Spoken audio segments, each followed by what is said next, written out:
ध्यान से सुनेगा मेरे संबोधन। एमटीएस कर्मचारी को हर साल इस शहर को मच्छरों से, बीमारियों से, मौत से बचाते हैं। आज उसी निगम के बाहर 16 दिन से भूखे प्यासे बैठे। उनकी मांग क्या है? समान काम, समान वेतन, एकदम संवैधानिक, एकदम न्याय संगत। लेकिन अफसोस सत्ता पक्ष के कानों में रत्ती भर भी यह आवाज नहीं पहुंची। क्यों? क्योंकि ये गरीब है, ये मजदूर है, इनके पास कोई आपकी सरकार का नेता नहीं है, कोई मंत्री नहीं है, कोई ठेके नहीं है, इसलिए इनकी आवाज आज सुनी नहीं जा रही क्योंकि ये गरीब है। इनका कसूर यही है कि मजदूर है, इनके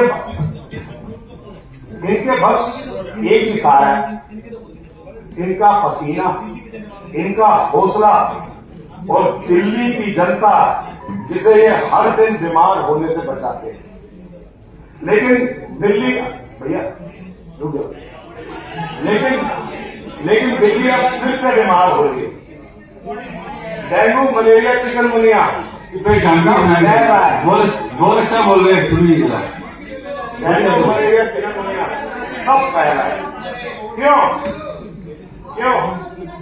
क्योंकि जिनकी ड्यूटी थी इस जहर को रोकने की, वो आज इंसाफ मांगते हुए सिविक सेंटर के गेट नंबर 5 के बाहर पूछताछ कर रहे थे।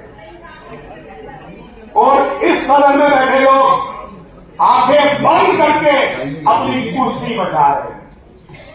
कुर्सियां बचाने वाले याद रखना, जब जनता सवाल पूछेगी तो सिर्फ विपक्ष नहीं, आपको भी जवाब देना होगा। शर्म आनी चाहिए। दिल्ली बीमार हो रही है, लोग अस्पतालों में दम तोड़ रहे हैं और यहाँ सत्ता के गलियारों में बात चुप्पी है और आपका अहंकार है। मैं इस सदन से पूछना चाहता हूँ, क्या इंसाफ मांगना गुनाह है? क्या मजदूरों की आवाज सुनना हमारी जिम्मेदारी नहीं है?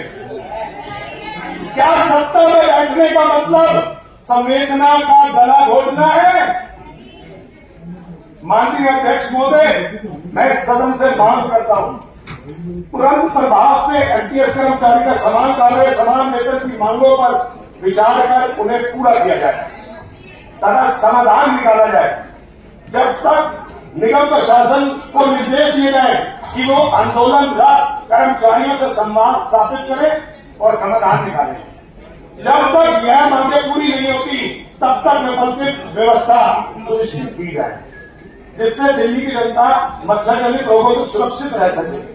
इस सदन का और हमारा नैतिक कर्तव्य, एक मिनट आराम से बोलो, नैतिक कर्तव्य ये सही है कि हम उन हाथों को मजबूती दें जो दिल्ली की सफाई, सुरक्षा और स्वास्थ्य के लिए दिन रात मेहनत करते हैं। आइए हम सिर्फ बात ना करें, एक संवेदनशील, जिम्मेदार, जवाबदेही प्रतिनिधि के रूप में काम करें।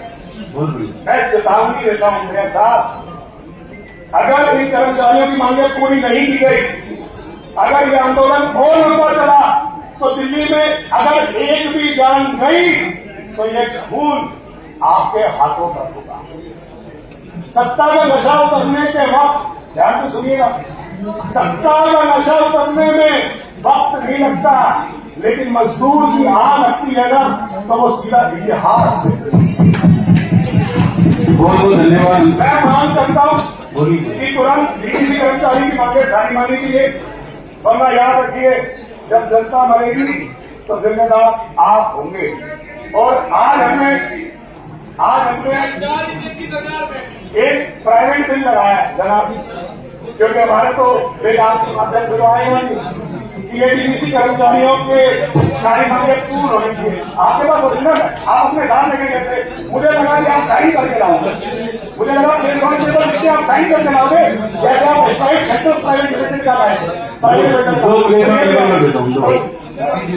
देखो, आपने अंकुश जी की बात नहीं सुनी, बहुत बढ़िया इन्होंने बात की, मुझे बहुत अच्छी सुनाई थी।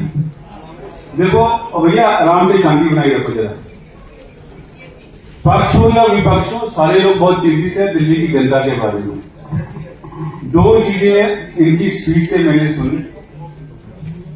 इनसे पहले आप नहीं मैं तो खत्म करने का आपसे बोलना था, मेरी प्रशंसा करने की जरूरत नहीं है, छोड़ो ना सर। नहीं, मैं- मेरी प्रशंसा छोड़ो, बाहर जो तक मैं खत्म मैं बोलने देता हूं। सर। मैंने 26 तारीख को आपके सामने सदन में बोला, अब हो गया। 29 तारीख को जाहिर तारीख के आपने नहीं सुनी, आपके पास 10 मिनट नहीं निकले, आपके कोई भाजपा के नेता के पास 10 मिनट नहीं निकले, आप उनके पास जाएंगी, उनकी पूरी कर देते, मांगे पूरी कर देते। देखो घंटी भी कर्मचारियों के साथ है, समझिए, वो भी विपक्ष की बात सुनना चाहते, देखो नहीं बज रही। तो इसलिए मैं आपसे कहना चाहता हूं, तुरंत इन कर्मियों की मांग हुई है, कमेटी बना के ना ड्रामा न करें। आपने कुत्ता कमेटी भी बनाई थी, अभी तक उसका कुछ फैसला नहीं निकला। आपने अब ये कमेटी बनाओगे, कमेटी बना के खाना बनाओगे, आपका कुछ नहीं करना। आप मुझे साफ बता दो ना कि करना कि नहीं करना। ये होटल में सारे लोग बैठे, और हाउस में सारे लोग हैं, सदन में सारे लोग हैं, यही कमेटी बना के यही फैसला कर लो, बुला लो कर्मियों को यहाँ पे।